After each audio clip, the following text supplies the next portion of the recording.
Good evening, fellow YouTubers. Welcome to Mr.V's Impression Theatre. Today I bring you How the Grinch Stole Christmas by Dr. Seuss, starring Captain Hook as the Grinch, Tweety as Little Cindy Lou Who, and Vincent Price will be telling you the story. Every Who down in Whoville liked Christmas a lot, but the Grinch who lived just north of Whoville did not. The Grinch hated Christmas, the whole Christmas season, though please don't ask why, no one quite knows the reason. It could be perhaps that his head wasn't screwed on just right. It could be perhaps that his shoes were too tight. But I think that the most likely reason of all may have been that his heart was 2 sizes too small. But whatever the reason, his heart or his shoes, he stood there on Christmas Eve, hating the Who's, staring down from his cave with a sour, grinchy frown at the warm, lighted windows below in their town. For he knew every Who down beneath was busy now, hanging a holly Whodith. And they're hanging their stockings, he snarled with a sneer. Tomorrow is Christmas, it's practically here. Then he growled with his Grinch fingers nervously drumming. I must find some way to keep Christmas from coming. For tomorrow, he knew, all the Who girls and boys would wake bright and early. They'd rush for their toys, and then, oh, the noise, noise. There's one thing he hated, all the noise. Then the Who's, young and old, would sit down to a feast, and they would feast. And they would feast, and they'd feast.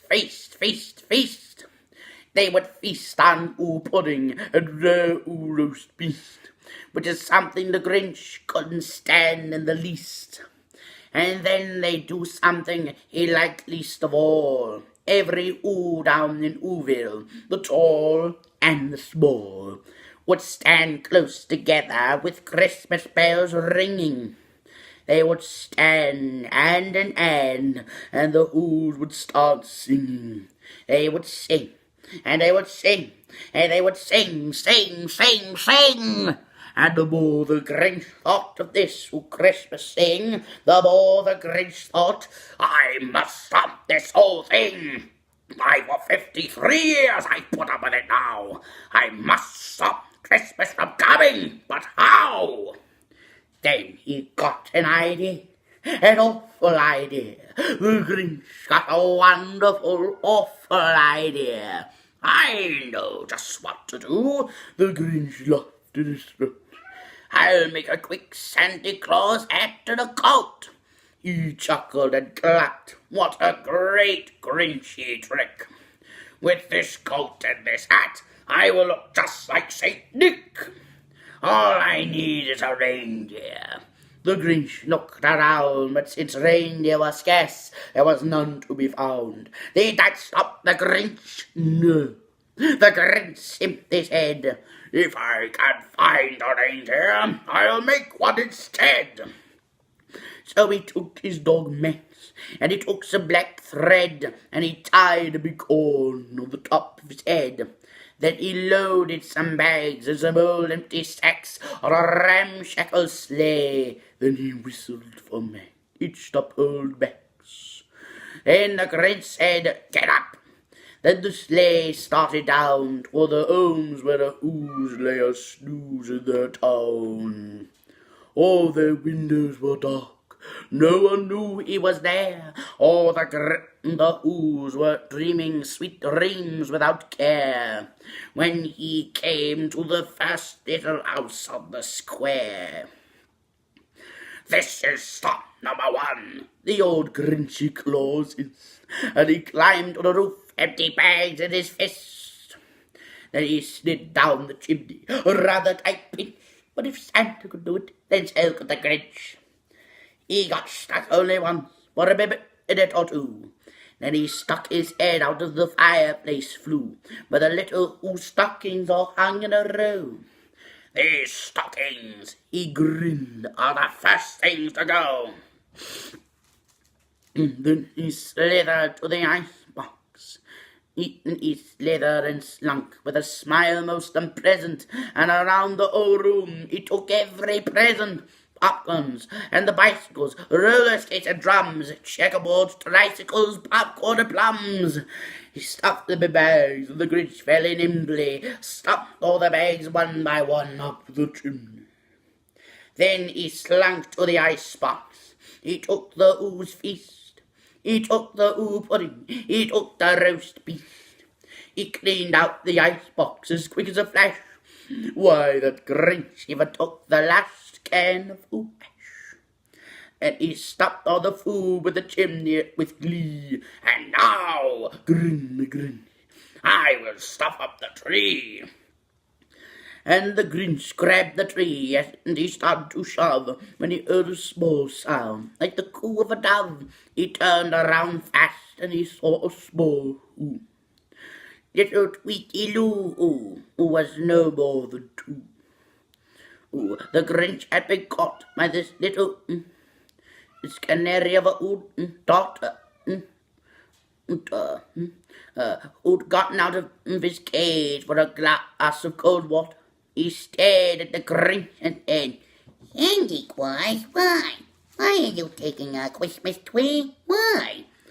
But do you know, that old Grinch was so smart and so slick, he thought of a line, and he thought it up quick. "Why, my sweet little bird," the fake Santa Claus lied, "there's a light on this tree that won't light on one side. So I'm taking it home to my workshop, my dear. I'll fix it up there, and I'll bring it back here." And his fib fooled the bird. Then he patted his head, and he got him a drink, and he sent him to bed. And when Tweety was in bed with his cup, he crept to the chimney and stopped the tree up. And he went up the chimney himself, the big liar. And the last thing he took was a log for their fire. On their walls he left nothing but hooks and some wire. And the one speck of food that he left in the house was a crumb that was even too small for a mouse. Then he did the same thing to the other ooze houses, leaving crumbs much too small for the other ooze mouses. It was 1:15 dawn, all the ooze still abed, all the ooze still a snooze. When he packed up his sled, he packed up their presents, their ribbons, their wrappings, their tags, their tinsels, their trimmings, their trappings. 10,000 feet up the side of Mount Crumpet, he rode with his load to the tip-top to dump it. "Po-po to the ooze," he was grinchfully humming. "They're finding out now that no Christmas is coming. They're just picking up, I know just what they'll do. Their mouths will hang up in a minute or two, and the who's down in Whoville will all cry, boo-hoo. That's a noise," grinned the Grinch, "that I simply must hear." So he paused, and he took a hand to his ear, and he did hear a sound rising out of the snow. It started in low, and it started to grow. But this sound wasn't sad. This sound was merry. It couldn't be so, but it was very merry. Very.